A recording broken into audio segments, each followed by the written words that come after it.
In today's video, I'm going to teach you how to set up scheduling in QuickBooks Time using the desktop interface.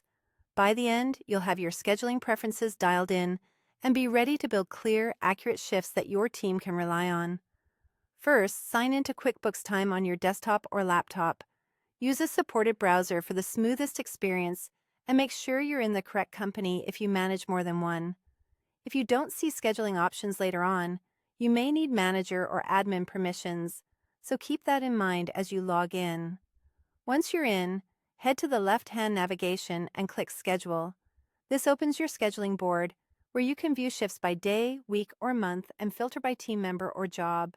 Take a second to confirm the time zone and date range at the top, so your shifts line up exactly with your work week. Inside the Schedule page, look for Settings, often shown as a gear icon.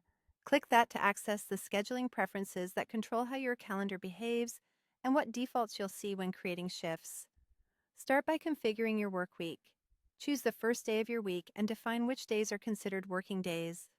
This helps reports and calendar views match the rhythm of your operation. Next, set up shift templates. Templates save you time by pre-filling common details like role, location, or standard hours.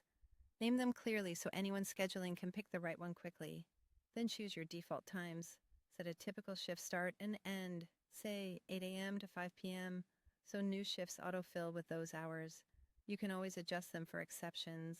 Now, set notification preferences so employees are alerted when schedules change.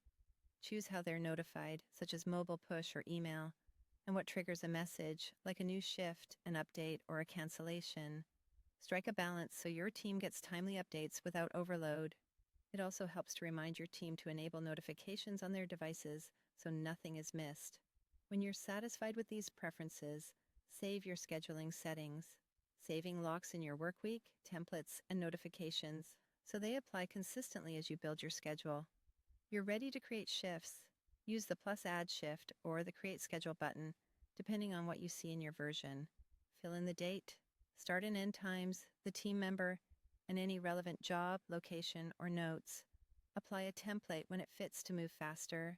As you add shifts, you can adjust details on the fly so the schedule accurately reflects your plan.